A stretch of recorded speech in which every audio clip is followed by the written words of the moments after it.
Hello, everybody, and thank you for tuning in to the Liberty Report.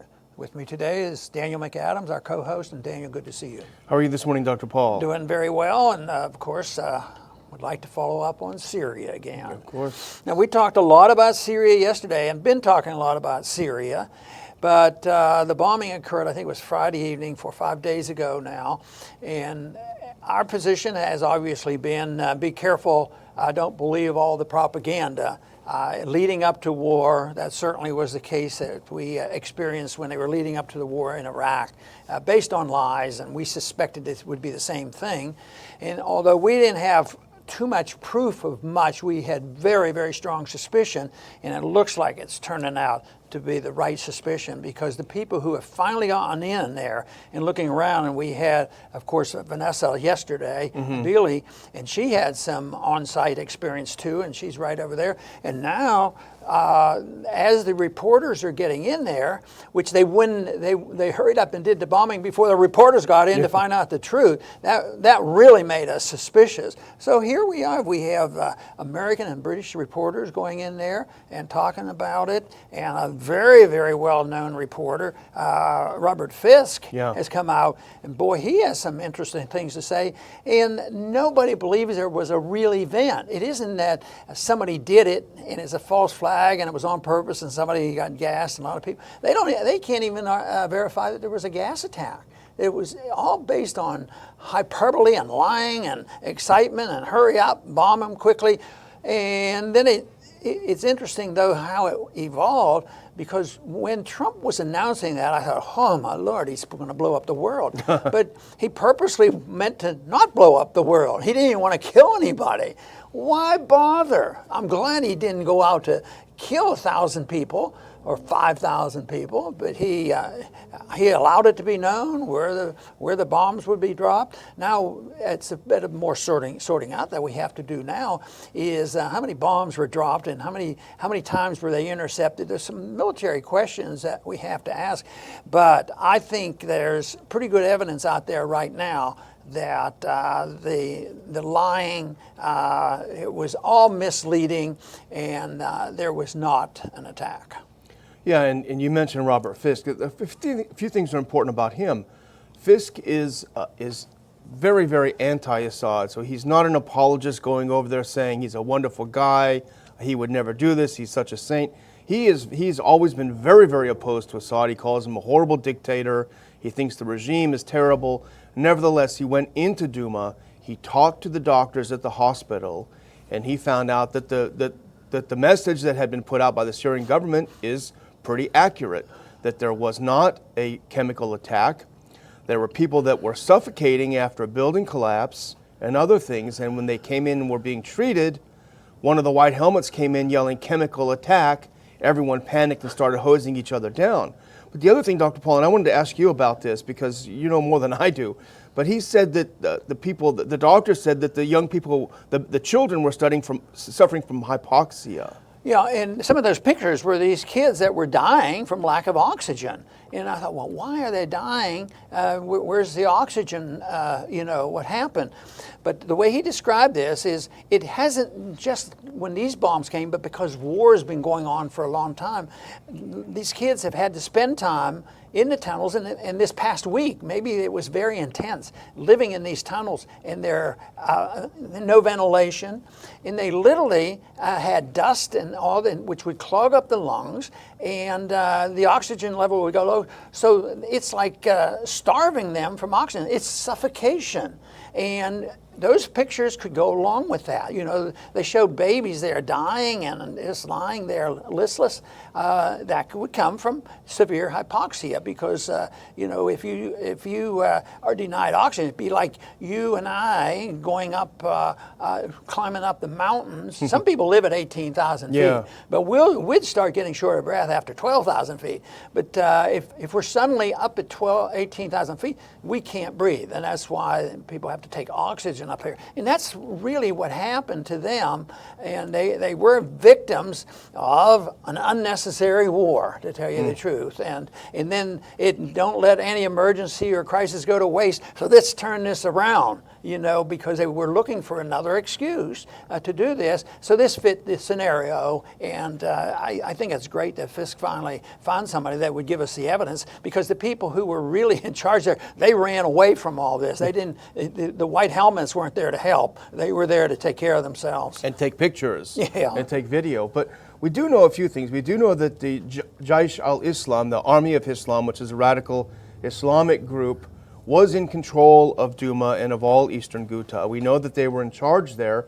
We know that they held about 3,000 prisoners that they had taken when they took over. And we do know, because we've seen the pictures in the video, that they forced them to dig these tunnels. They were living underground for extended periods of time. My guess is they weren't the best conditions down there. So that would explain a lot of the problem and probably a lot of the dead people. Right. I think that's the explanation of the pictures that they were able to get, and I think that fell in their lap. It was an unintended or a consequence that they didn't deliberately create, but it fit their scenario. I mean, they were going to try and get away with the lie anyway, and because they've done this before. How many times have they used it? I think this is the third time. They even admitted once that they used it against the Kurds. Yeah, and this is, it's digging out the truth is the big thing, and I'm delighted that somebody's getting in here. It's just a shame that we're on the side of saying, hey, we don't want to know the truth. We need to, pursue our foreign policy before they find out the truth. And, when you look at, Theresa May and what our government does, and the anxiousness of the French wanting to participate and play this game, it's just as sickening as far as I'm concerned. But, instead of thinking about that policy all the time that we think about, sometimes they go off on tangents and sort of grasping at straws or trying to further deceive us. And just recently there were 2 senators plus some other senators. They've offered another resolution to give the president, authority to use military force, which has been used in the past. Some of our friends have supported that they use that as a vehicle for saying, yes, this is the use of your force. You have it for 3 months, and your purpose of you having this authority is to get out of the way, and you ought to quit after certain. That is not what this is. It was to acknowledge that there was use of military force, but the pretense here and the deception is that it wouldn't be against a government. It wouldn't be against Assad. It would be only against radicals, violent people, Al-Qaeda and ISIS and the Taliban. But I think you'd agree it would be difficult to sort all that out. Who are the radicals? I mean, why wouldn't they say, if they authorize a force against, when somebody come along and say, well, Assad's a radical, and on and on. It's an open door, and there was no end to it. It had to be, you had an opportunity to renew it after 4 years. Well, we shouldn't be there for another 4 years, and it'll be another 30-year war that we're working on that already in Afghanistan and all these areas. So it's a real tragedy. It almost is going back to the Obama administration now. We're looking for allies on the ground. We're looking to continue the fight. But if we want to have a war against the radicals in Syria, well, A, we shouldn't have armed them, and this is an absolute established fact that they've gotten their hands on every piece of weaponry we've sent over there. We should stop arming them. And we should probably pull out immediately, because the Syrian government, with its legal allies, Russia and Iran, whatever we think about those 2 countries, it's a sovereign country that's chosen its allies. They have pretty much flushed out these radicals. They just flushed out eastern Ghouta, where Duma is. They're now working on a few places around Damascus. The only place where there's a significant one of 2 places there's a significant population of ISIS is actually right in the middle of the American-controlled territory in eastern Syria. So maybe if we want to fight the radicals, we should focus on the ones that are right in our backyard over there. If somebody wanted a little project, they ought to take every announcement made by our government and our government officials, including Haley, leading up to this, especially the night of the announcement. It was over and over again of the same thing. And one of it dealt with our success, the U.S. success on what we have done to get rid of ISIS, but we might be needed because we don't want them to come back in again, so we have to stay. But it was a lie after lie about how great our forces operated by getting rid of ISIS. And here, if people in this country or any place in the world, if they say, there is a limit, Al Qaeda, they're pretty violent, we have to get rid of them, they should be praising Assad. Yeah. They were in there with our help trying to overthrow a so-called legitimate government, and it's a real tragedy on how many lies have been told about this. And one of the other grasping at straws things we discussed when we were putting the show together is, the U.S. says we got to prevent ISIS 2.0. That's why we got to stay there. But if you want to prevent ISIS 2.0, this other scheme that we were looking at this morning is the most harebrained scheme I thought of, that they must have ever thought of. They want to create a new Arab army to occupy that part of northeastern Syria so that we can leave. So they want the Egyptians, the Saudis, UAE, and Qatar to occupy that area. But they're the ones that sponsored ISIS 1.0, so why would you have them in charge? And of course, we have 30% of Syria, and we have the oil part, a very valuable part of Syria. And then we're going to ask the Arabs to go up, and Trump always said, we're going to make them pay. It's not even a mercenary army. We're telling them or trying to talk them into it, and they're going to go up and spend life and limb. I don't think that the Saudi soldiers likely to go in there and maintain order up there. It seems like they don't even know what they're thinking about, and yet this so-called army is going to go up there and restore order, and we're going to leave. Well, the odds of that happening, I think, is less than 0.1%, that is going to happen. The only time, unfortunately, my opinion is rather pessimistic on this, we're going to leave when we flat out go broke, because we're doing so much good in the world. It's our obligation to go. But you know what? I think that attitude, I'm cynical about that, but I think the attitude with the American people, at least a lot of the things we read on the internet are saying, why are we doing this, and yet the propagandists are out there, and there is no good reason for that. And some people do I think the sympathy argument is the strongest. Babies are being gassed by this monster, and they buy into this. But those are the lies that were told, Saddam Hussein. And everybody knows, even Trump, and it was wasted time, wasted money based on lies. And then we move over, we'll forget about that now, even though we're still fighting those wars. We move over and we go through the same process.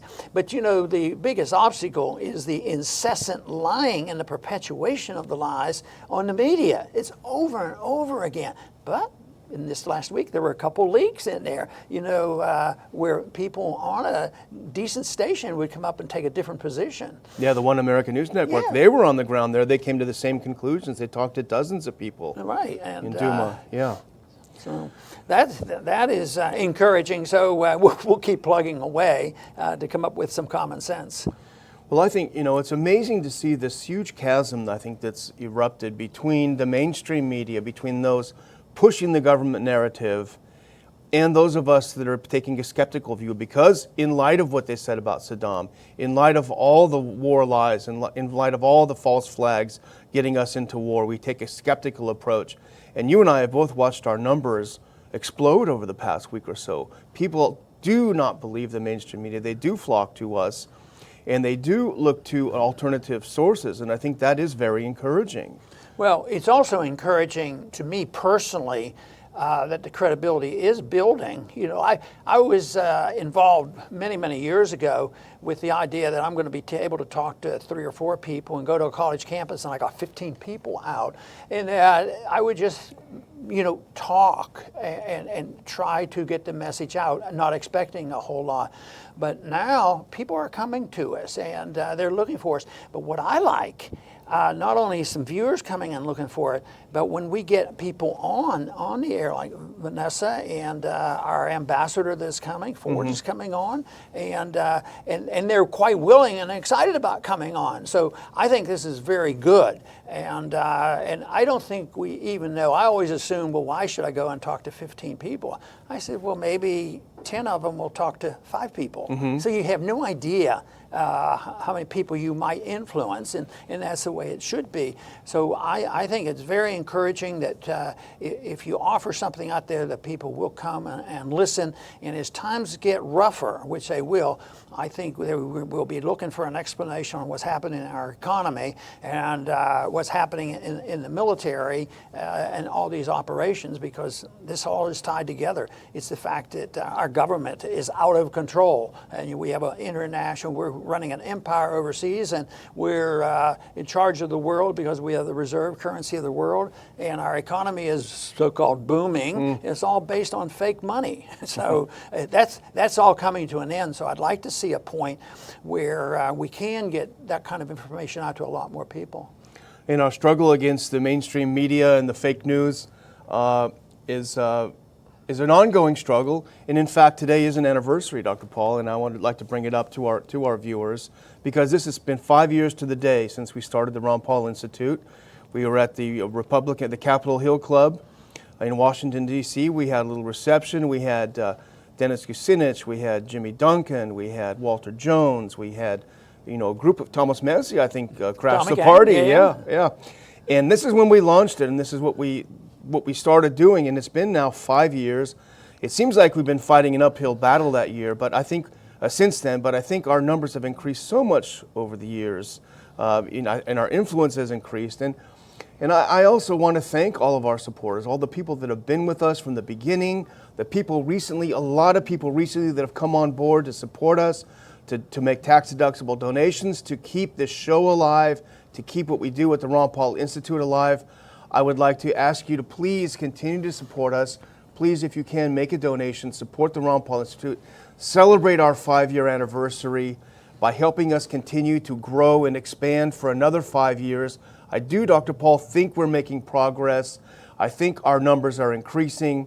With your help, with your continued support, we'll keep going. Very good, Daniel, for bringing that up, and it is exciting that we lasted 5 years, and we're going to continue. But the one thing he did not tell you, that he's sort of a modest person. There would be no institute without Daniel, because my name's on there, and I argued against it. You don't need my name on there. We want to have an Institute for Peace and Prosperity. But he said, no, we'll do this because we want to continue your foreign policy that you talked about, while you were in Congress. But Daniel came to me with this idea, and I argued all the reasons why, no. So I was sort of reluctant. But he pushed and put it together. He even was so dedicated to this idea that he really wanted to work. He actually moved to Texas over this whole issue. So he became a Texan. So that's when I knew he was very serious about this. And so I am very pleased. I think Daniel deserves a lot of credit for this, and we're going to continue that, and of course that's why we're going to continue to have our conferences too, and we're planning one in August, so hope to see everybody in person. But I do want to thank everybody today for tuning in to our program, and I want to urge you to come back to the Liberty Report soon. Thank you.